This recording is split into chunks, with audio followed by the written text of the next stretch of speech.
You don't have control over anything. The idea that you can control your life is the thing that's holding your life hostage.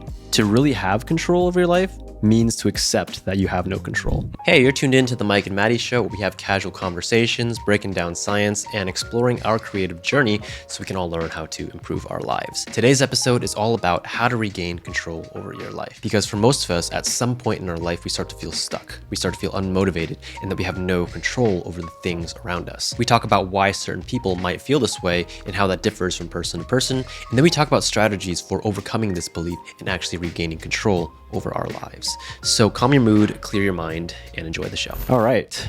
Welcome back to the Mike and Maddie Show. Welcome back, everyone. It's just us today. No guests, finally. Yeah.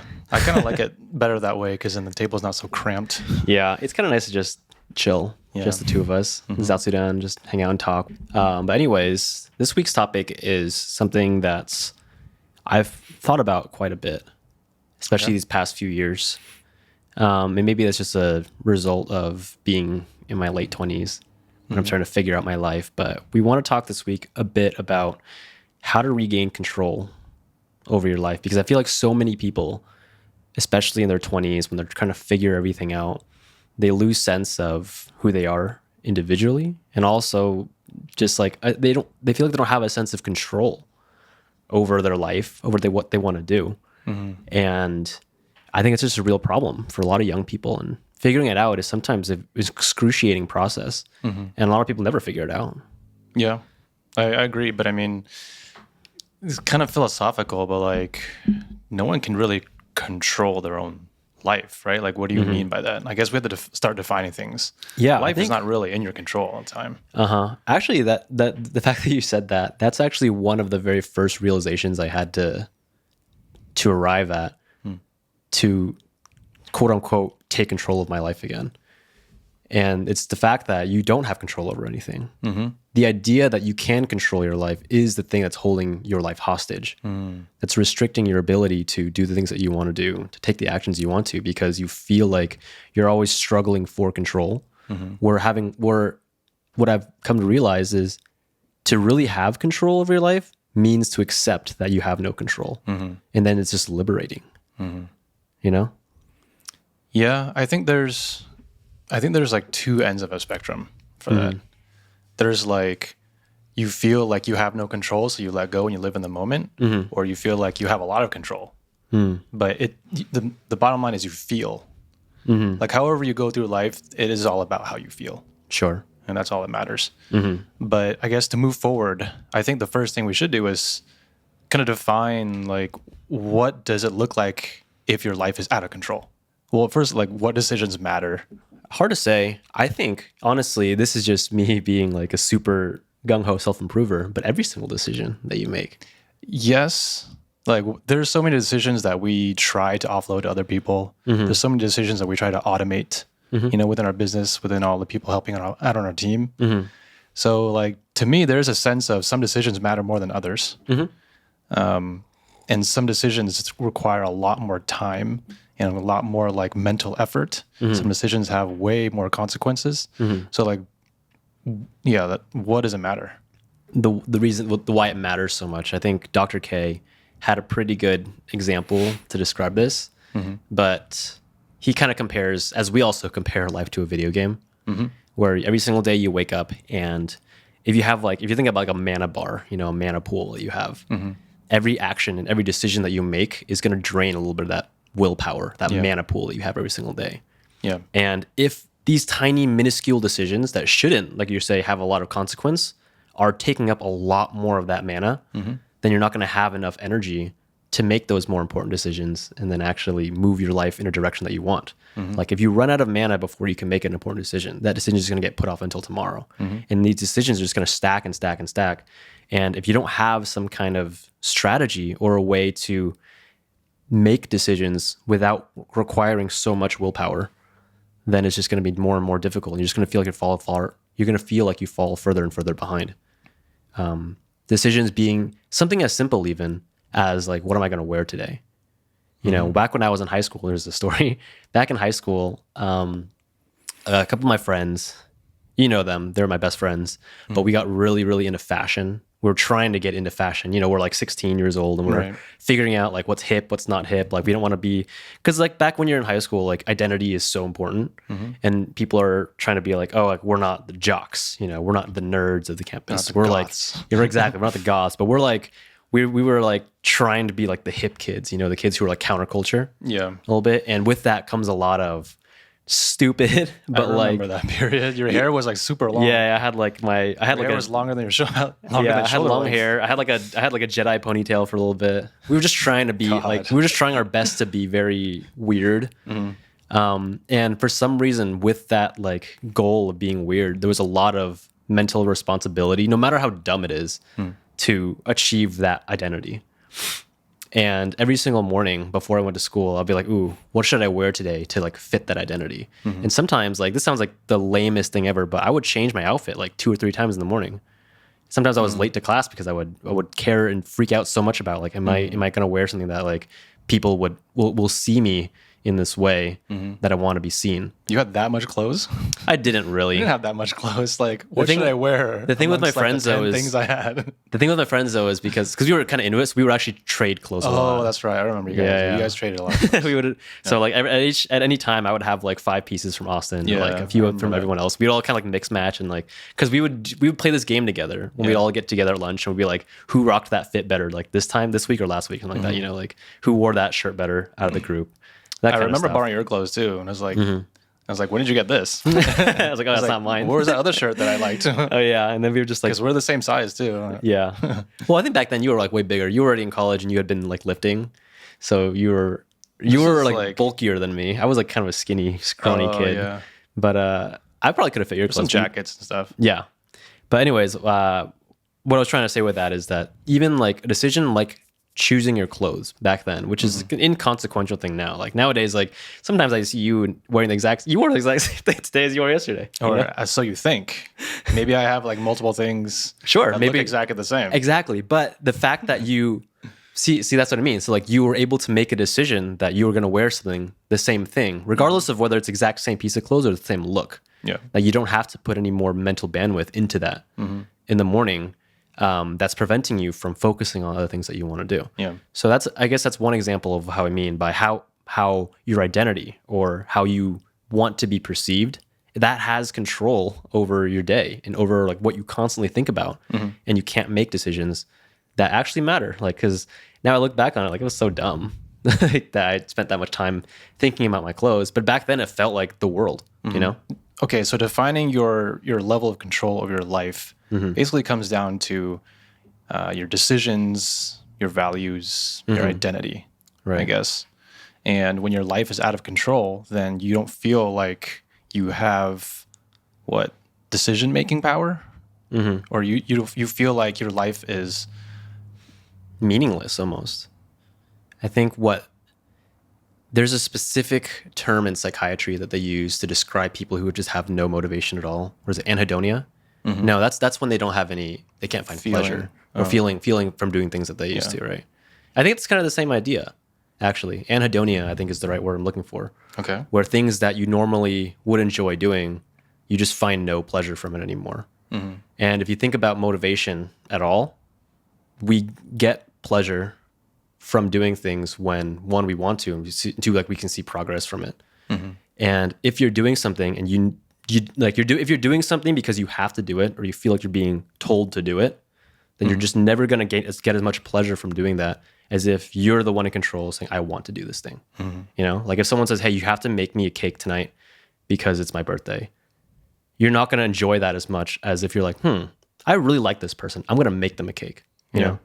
So regardless of what action it is, it's the mindset and the motivation around it that really determines whether or not we even enjoy life. And I think that's really what comes to taking back control of your life, is just being able to reframe your mindset at any time so that you enjoy everything that you do, as opposed to that's a feeling like you're under control to do those things.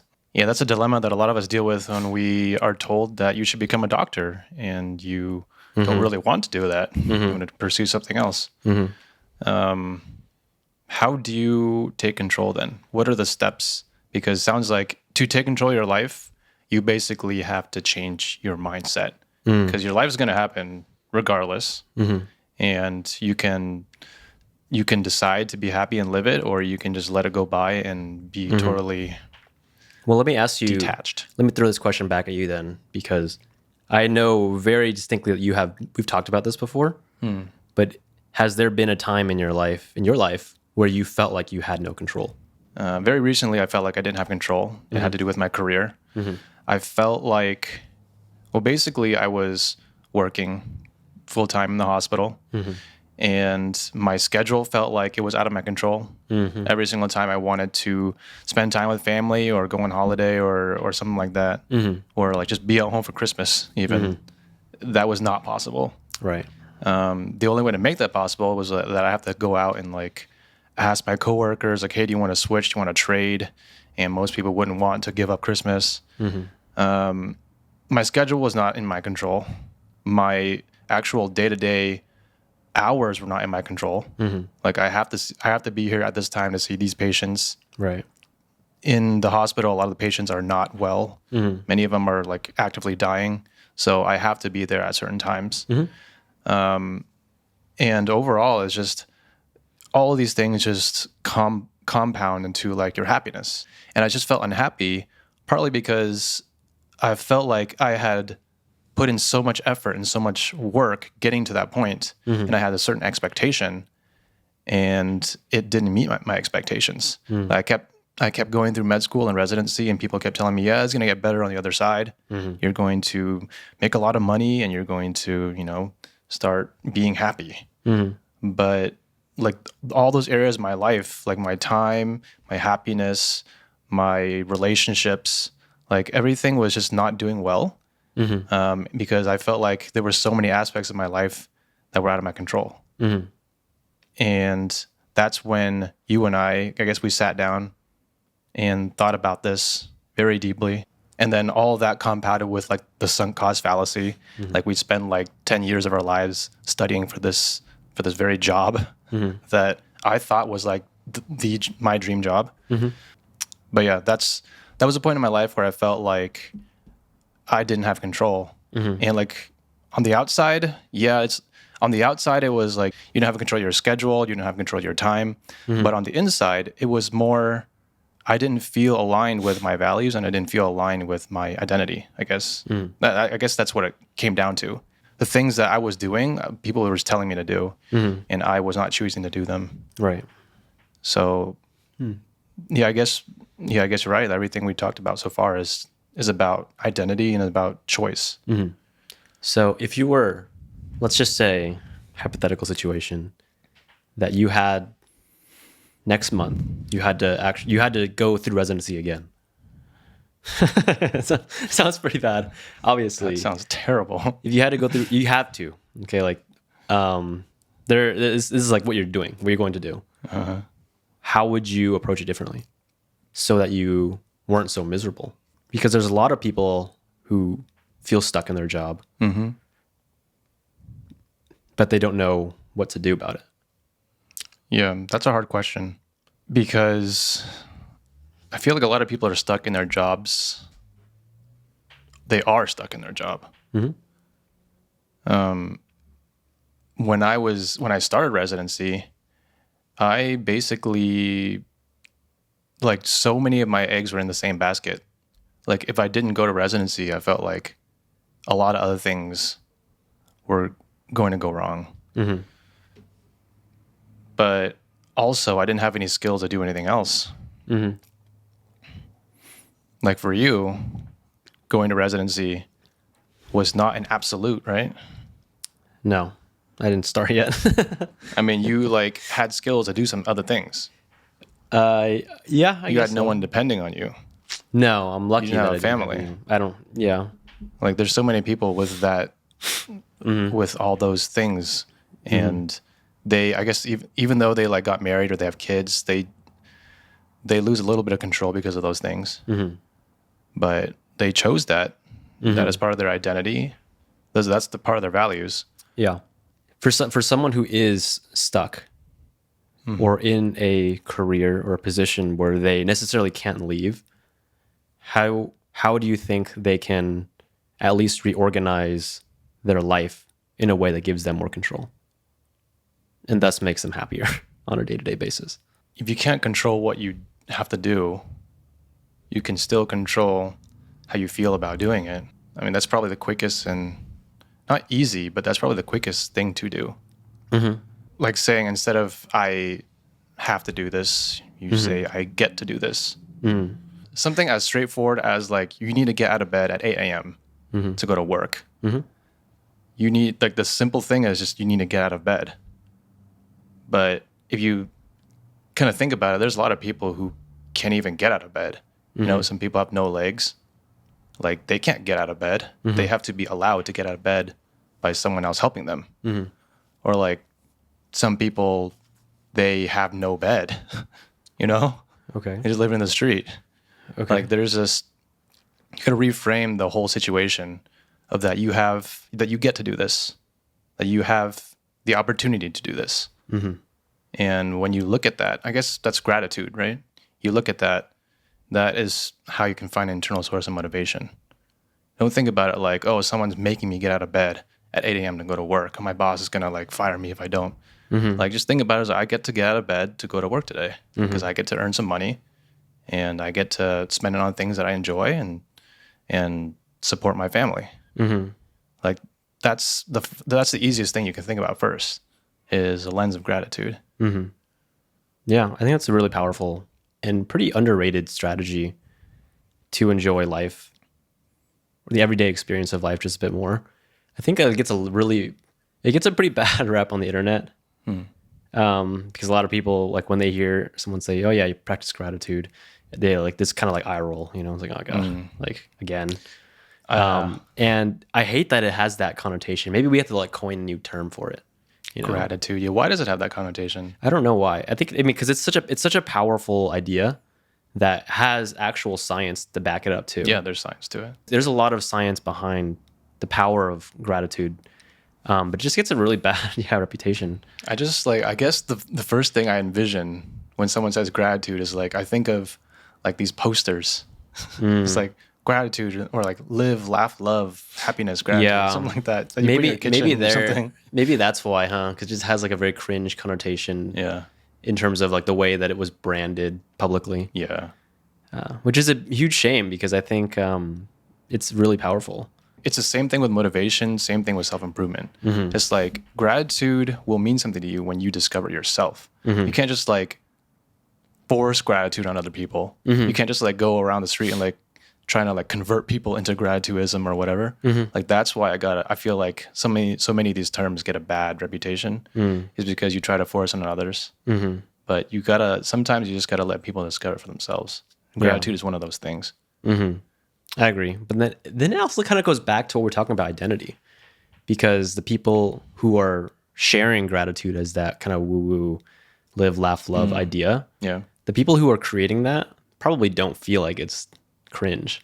No, it's why else would they be sharing it? Yeah, exactly. But it's just like our interpretation that being that is cringe. Like, that's again like just being controlled. Yeah. By the idea that you're gonna look like that. Being controlled by, you know. It's kind of the realization I think a lot of dads. I'm not a dad yet, but the dads they come to when people start talking about like dad bods, or like the clothes your dad wears, like the socks and sandals, or like the really baggy suits and stuff. Like, they have developed such a DGAF attitude about it that they don't even care. The DGAF attitude? Yeah. Like, they have developed such a like, I don't care. Like, I'm just going to do me. Yeah. And everyone else thinks it's cringe, but like, they have reached enlightenment. They have or like, they don't even care, which is like, so they're in complete control, because everyone else is like, is judging them, or like stuck in that thought loop of like, oh, that looks stupid, where they're just like, they're so past that point where it's just like, it doesn't even matter. Yeah. That's a good point. Similar to, I guess, dad bods or whatever. Similar to that. Similar to gratitude would be like the people who got really into meditation and yoga, or people who like are really into religion, I guess, like prayer. You know, like prayer is not considered cringe, right? People, I don't think so. Like, religion is spread, and And it's the same thing. It's like it's a mindset. Religion and faith is all a mindset thing. Right. And I don't think that's cringe. Yeah. Well, if we're talking about strategies, I guess, for people who are stuck, the one you said first was gratitude, which I agree with. It's a good thing to practice. I actually do that fairly often too. If I'm feeling like really bad about something that happened, what I always do is just think about all the things that have went well. Especially like, for example, like this is going to be a kind of a dumb example because I haven't done sports in a long time. But like if I used to swim in high school. I was a swimmer. I did the 100 free. That was like kind of I did the 100 free and the 200 IM, which was like the worst event of all swimming because And we all swam in high school. You did swim in high school. I did. You did? Yeah. For Elmo? Not for Elmo. Oh, okay. That's what I meant. We swam for, what was it, Orca or something? Yeah, that was like a club team on the side. But yeah, I did the 2 IM. That's like the worst one of all time because you have to work really hard and do all 4 strokes. Oh, yeah. Starting with butterfly, which is the most tiring. I had to do all butterfly. But I mean, I'm like a fairly competitive person, but like not super like cutthroat competitive, especially not in high school. I didn't care enough. But I remember that I wouldn't win often the races, but after the races, I would always feel pretty sad because I could look up. I would like touch the finish line, and you look up at the clocks. All the clocks are on the side, and you see like you look for your name, and you're like 8th place or something like that. Or like not doing like you're not doing super hot. But then because it's funny because at Elmo, where we went to high school, like all of the coaches would sit right underneath the times. So you touch the wall, you take your goggles off, you look over, you see the times, and then you look down, and then you see them looking at you because they're recording the times. And always it was just a face of disappointment, just shaking their head because I just did so bad all the time. And there's definitely like a moment where I'm just like, wow, like I just let all these people down or something, and I felt bad about it. But then I think a lot of people, when they experience some kind of failure like that, some kind of setback where other people are also disappointed in you, it's really easy to just spiral from there and think that the world is ending because not only did you let yourself down, you let someone else down. And something that really worked for me back then to kind of get back up on the horse and continue working was to just look at my times. Like, did I actually just get better? And usually I would PR. Like, I wasn't great, but I was not like, I wasn't great, obviously, but like I was still practicing and getting a little bit better. So if I saw PR, I'd be like, at least I did better than last time, And just thinking like that, it's like, at least I showed up every day for practice last week. That led me to getting a little bit better, So just like focusing on the small things that were in your control, like showing up to practice, and seeing some progress from that. That's like that's the real gratitude that you can do. That's the only form of gratitude that actually works, is just acknowledging and appreciating the fact that you showed up or that you took the right actions, and regardless of what the result is, you can feel good about that. Yeah. Yeah, definitely. That's like something that I know a lot of people recommend for like dating scene, especially like approaching women or like approaching people. Like that gap is huge and scary to talk to someone, and getting rejected sucks. But if you can reframe it like, hey, I got another rep in, I got further in the conversation this time than last time. I got a smile out of that person. I got a phone number, even if it's not like a complete home run, you can still appreciate some kind of win. And there's always some angle you can find to bring a win, to keep your motivation alive. Yeah. One thing that my wife did with me at nighttime before we went to bed was that we would like recap, like just name 3 things that you felt like was a win today. But you can spin it into any 3 positive things. Like, what are 3 things that you look forward to tomorrow? Or like, what are 3 things that you would consider like would be a success? Or something like that if you got these done this week. Like, just focusing on positive things, as is shown in the studies, is helpful. And you do it at the end of the night before you go to sleep. It also helps you kind of shed all those negative thoughts, and then you don't have to lie there with anxiety. You're just lying there, you fall asleep with positivity. Yeah. But if you do that with someone, like if you get to share a bed with someone, then you do it with them, it does help a lot. It reinforces gratitude with the other person. Yeah, I love that idea, actually. That's a really good way one, to connect with each other, and two, to like get each other off their phones. That a lot of is people just really like hard to do. Yeah. because I think the opposite of gratitude is comparison, pretty much. Yeah. It's not really an opposite. It is an enemy. It is the nemesis. Yeah. It is the Gary What is the Gary? of Ash. Oh, the Gary of Ash. It is the Gary It is the Gary. of happiness is comparison. Yeah. The reason why we're so upset or feel so crappy about things is because we're comparing ourselves to the possibility of what we could have accomplished Or what we could have had. or who we could have been. And that idea itself is paralyzing to so many people. And a huge problem of that is just how chronically online everyone is. Because everything you see online is a comparison. Every person, every tweet, every Instagram post, everything you see is a comparison. Yeah. And if you're not consciously, like we are, or at least I'm like more conscious about it now, of like going in with the mindset of don't compare yourself, then it's so easy to just get sucked into comparison. And then you're just going to feel crappy and you're not even going to know why, you know? Yeah. It's probably like one of the worst things I'm thinking about, like you can do before bed is like scroll TikTok or scroll Instagram. Because then you're just like feeding your mind comparisons without even thinking about it. And then when you put your phone down, you go to sleep, you're just ruminating without even realizing it. I don't know why. I feel like everyone does that too. Gratitude and positivity is so far the strategies to taking back control of your life happens from inside your head. Well, if we can talk about some like practical examples of things you can do. Well, that was practical. There are other practical ones too. Your thoughts basically dictate your reality. Right. Well, one, to go off of what we just talked about, it's a bit extreme, but I'm going to pull the example from what we just did. But I did a dopamine detox recently. Okay. Yeah, right. And it's easier to take back control when you also don't have distractions that are trying to take your control or trying to pull your attention this way or that way. So an environmental cleanse is very, very helpful. And one of the things we can do is limit social media. It's a great one. Stop watching as many movies that distract you from taking the time to reflect on the positive things. Environmental control and environmental redesign, that's a huge way that people can take control of their life for so many reasons. Because that piggybacks very well with the next tip that I have, or the next idea to regain control, is to just start doing small things that you do have control over.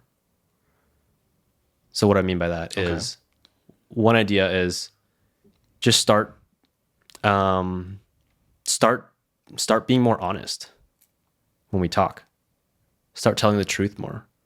Instead of like trying to be polite or nice, just be honest. I think it's a really powerful one. Okay. Because a lot of people, let's use this as an example. I think people like examples a lot better. Yeah, I was like, yeah. When you go to a restaurant, let's say we just went to a restaurant that was supposed to be pretty highly rated, 3 stars, $3 sign, 5-star rated restaurant. We order something, you take the first bite, you're really excited for it, and it just doesn't taste that good. And being like a really, really nice restaurant, the waiter immediately comes after a minute and says, "How do you like your food?" What's the first thing you're going to say? Oh, it's great. Delicious, Exactly. So right there, you're not telling the truth. Yeah. Why do you think you do that? There's probably a lot of reasons. One of the reasons is you just don't want to be bothered to explain yourself. That's usually my reason. I don't think it's important enough to be negative about it. So I just shoot past it. I just continue going. Yeah. But another reason might be is just reflexive, right? Yeah. Why is it reflexive for people? Because we're taught to be polite. Yeah. I don't know. I don't think it's helpful though, because saying what you don't feel is being afraid that you're it's basically giving up control, giving up your control. You're being controlled by the fact that you don't want to upset this person. So you're going to say what you need to say so that they're happy. Oh, that's true. I didn't even. That's one I side didn't of even it. think about upsetting the other person. I was just like, I don't care. That's why I don't say it, because I don't care enough to. But you didn't enjoy the food. I didn't, but it didn't. It doesn't bother me enough to. Yeah. Well, I think from a Well, business, maybe yeah. If you're setting up as like a 3-star restaurant and this is like you're super hyped, then yeah, you probably say something. yeah, even if it's like a less highly rated restaurant, I think from the standpoint, because I used to do that too a lot, and I probably still would at some points if like I just didn't want to. I feel like a lot of times you just don't want to cause a scene and go through it, you know. But from a business standpoint, like I only know this recently because we're about to launch our flagship product, StudyQuest, which I'm very excited about. But if we had a community of people who were, for example, testing a product, you know, we are working on the alpha, we're testing it, and I go up to all of them and I ask, hey, what do you think about the product? And if they all treat it like you did that restaurant and just say, oh, it's great, I love it, and they hate it, or there's something wrong about it, but they didn't tell me, that is now only going to hurt me because I don't have an opportunity to get feedback from it and do better. Yeah. And in return, you're gonna give a crappy product to a bunch of other people. And in return, I'm going to give a terrible product to a whole bunch of people. Yeah. And that person is probably not going to recommend my product because they didn't even like it. Yeah. So all these cascading effects can happen that you don't really think about when you're not speaking your truth. When you're not being honest. Yeah. And you're just saying things because you're afraid to disrupt something because you're controlled by an expectation that this person has to like me, or I'm going to ruin the relationship if I say something wrong. Yeah. Where actually, like, the most helpful thing you can do for both parties and for your own happiness, as in like you get it off your chest, is just tell the truth more often and just be more honest with people. Because I think everyone will appreciate honesty. I don't think anyone enjoys being lied to, you know? Yeah, that's true. But, you know, some people actually no, some people it depends. Some people enjoy being lied to. Like, for example, do I look fat in this dress? That's a very common situation. There's just some things that, you know, you just, even though you know the answer and even though they know the answer, you just straight lie to them. These white lies. Some of those things, I think, keep a lot of relationships or keep a lot of society going. Do you think that's actually really helpful? I don't always agree with it, but I don't think I agree with that at all. yeah, but I can see why people would do it, but I don't agree that it's a better approach than honesty. And I think this really just comes down to our medical training. When I was in med school, during my third year, I was on peds actually. I don't know if you ever had the same attending I did, but peds oncology. We had what was her name? I don't know if I had that. She was an amazing attending because she was so nice. I mean, being on peds onc, like, Yeah. you kind of have to be working with children who have cancer. But one of the things she told me was always, regardless of the situation, that you should never lie to your patients. So if even a kid, you know, who has like leukemia and the prognosis isn't looking too good, she would never just be like, oh, everything's going to be fine. Everything's going to be okay. You know, she wouldn't say that. She would just say like, look, Johnny, like, we're doing the best that we can. And I can promise you that we're all working as hard as we can to give you the best treatment that we can. And that's what she would always just like really emphasize, that like never make promises that you can't keep, because trust is so important. Yeah. So then if you don't disclose how you feel about the situation, then that's not considered lying. Sure. But Like, you hey, don't, look, Jimmy, like, we're doing the best that we can, but you know, your odds are like very, very terrible right now. Like, you're probably gonna die tomorrow. You're not gonna say that. you don't have to. Maybe not to. I would maybe say that Is to that someone. lying? I would maybe say that to someone being who's honest. an older patient. I'd probably say that to an older patient. Yeah. So, But to a child who wouldn't be able to understand the gravity of that Exactly. situation, yeah, I might So those are I might occlude. then those some are the white things. lies. I mean, That's not really a white lie, it's not though. a white lie. It's like occluding things. It's still like, Yeah. then you're not being honest. You are being honest with what you've said. You're just not telling everything. Yeah, I guess that's where the gray zone is. Yeah. So some of these things keep relationships, keep society going. You White gotta- lies, I feel like it was, well, a lie is a very specific statement of like, you're telling something that is untrue, you know? Yeah. Whereas we're not really saying something untrue. It's like when you say everything's going to be okay, Yeah, that's When a it's- lie. when That it's can not that going can to be be. that's a lie then. but the other person, that's all they want to hear. Uh-huh. And that's all they need. Yeah. Situational. For sure. Yeah. But for some reason, after working with that attending, I have never said that statement. Everything's gonna be great. Everything's gonna be okay. To a patient. Working in the hospital, I never said even that though again. even though I feel like everything is going to be great by the numbers, I never say it still. Yeah. Because you can never predict. Right. It's like when you say that One everything's is going to to be great. cover your own ass. Exactly. Yeah. That's the defensive medicine that I've grown to Uh-huh. use all the time. That's not defensive medicine. It's just don't make promises you can't Now it keep. sounds kind of shady because I remember another thing that my surgery attending always, or my surgery resident I worked with always told me. He says, he says, literally never make promises to any patients. Yeah. I And would that sounds terrible. I would give that advice too. But it just sounds terrible. But also, it's just like, yeah, if you don't promise anything, then you can't break any promises. I mean, what is the point of making a promise anyway? I think the point of making promises is to give people comfort. But then you're just putting so much on the line Yeah. of trust. Yeah. Because if you don't deliver, It's not then worth it. dang.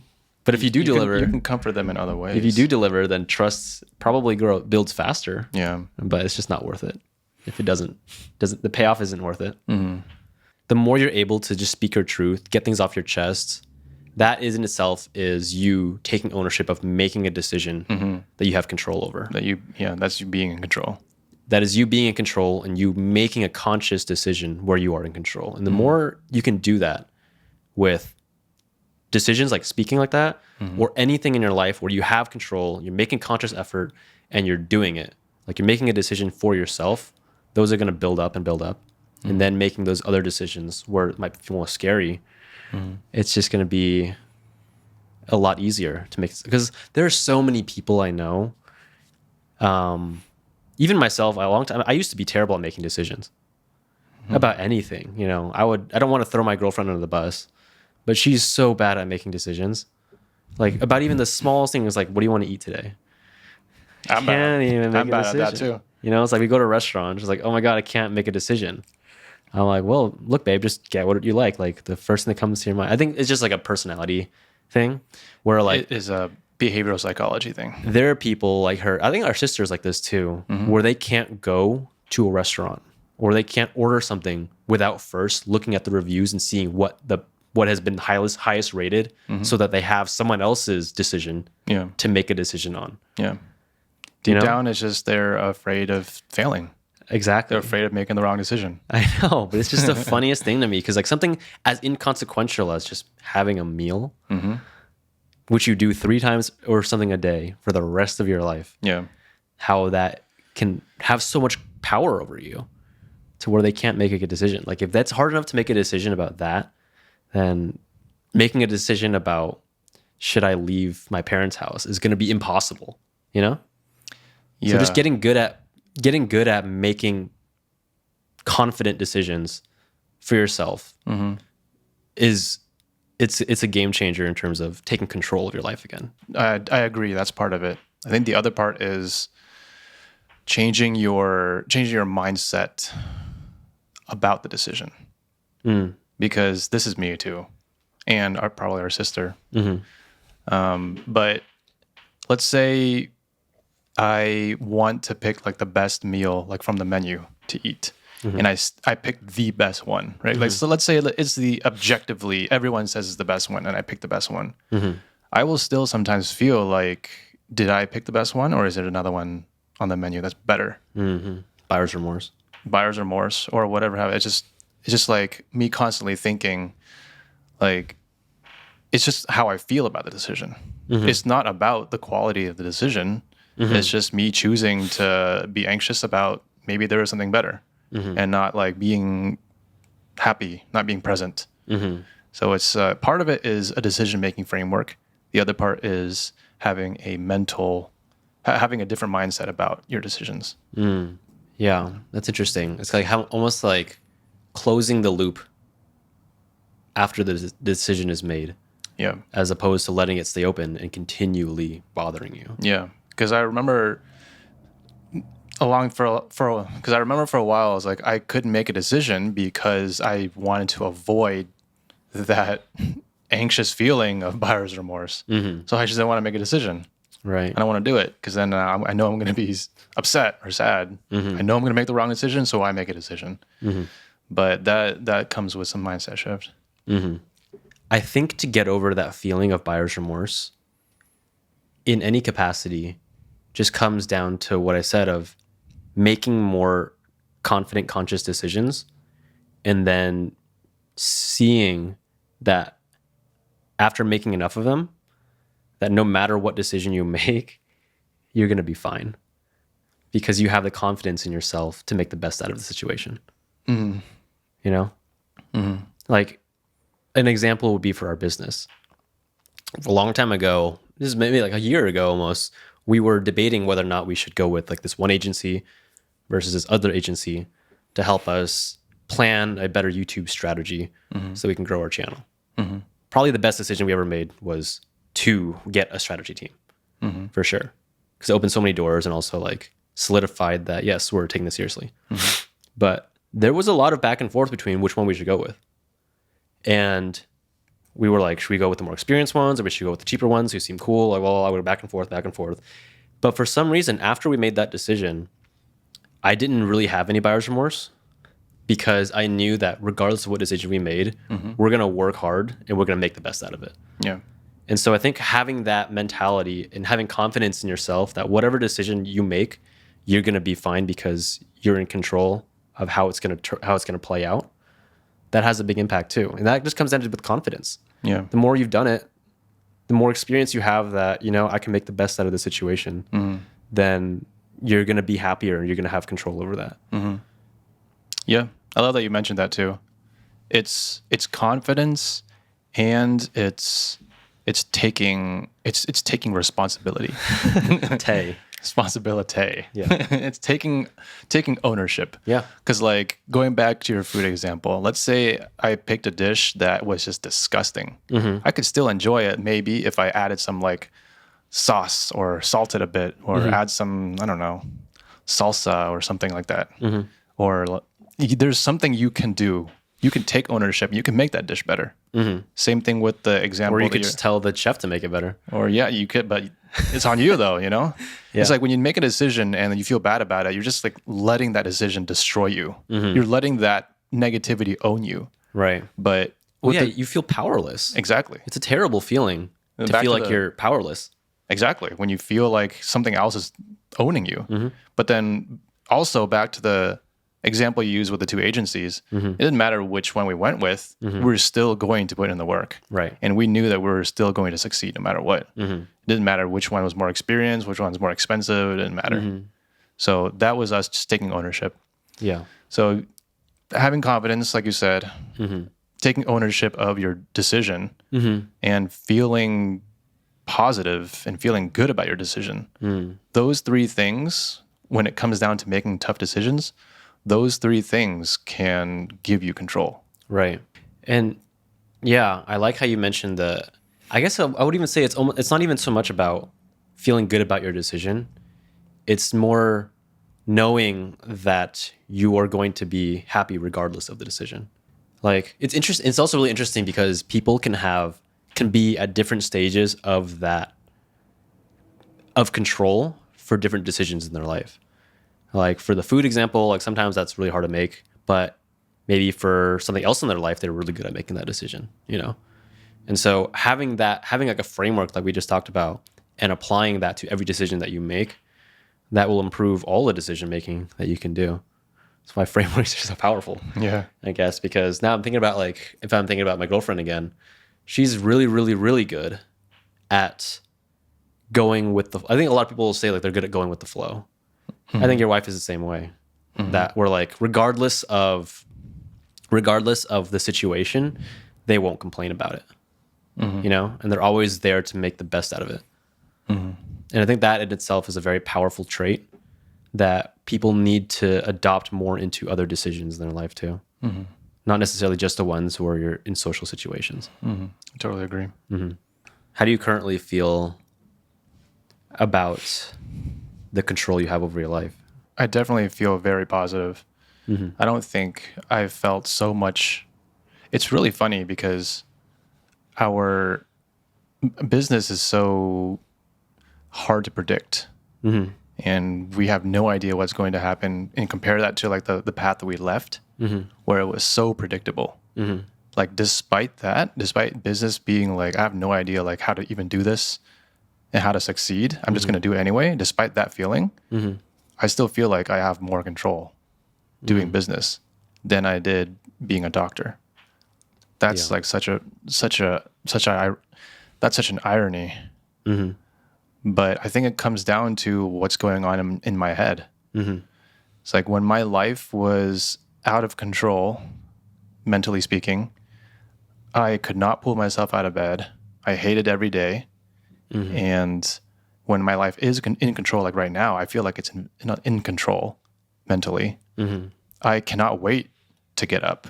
Like I don't want to go to sleep. Like I want to just get to sleep so I can wake up faster and then get on with the next day. Right. And that, I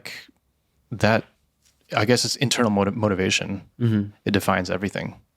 No, I definitely am in the same position as you, where having freedom makes me feel a lot happier.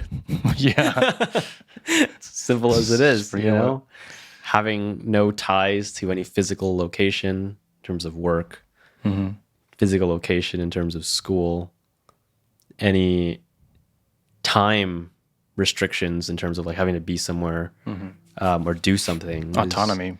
It's just great. And